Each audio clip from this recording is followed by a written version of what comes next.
Startovní číslo 41 Vivien Hilšerová.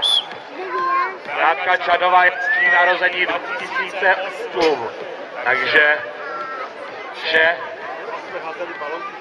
říká to, že ještě nemá tu odvahu a nyní Vivien Hilšerová. Vivien Hilšerová si také vychutnává tuto sjezdovku. Teď zrovna zkouší hrany.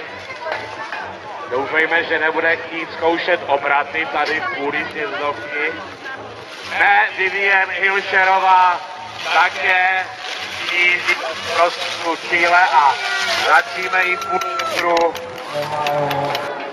Jak už jsme říkali, bude to budoucí místní, nevím ještě kterého roku, ale Vivien si vychutnává přízeň diváků a jízdí do cíle.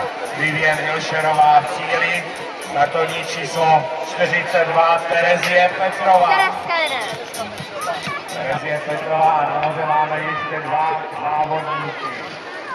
Terezie Petrová na jistotu přibrzdila, ano. Teď ještě nabíjala. A Terezie Petrová míří do cíle. Terezii Petrovou máme v cíli. No a ještě dva závodníci, startovní číslo 43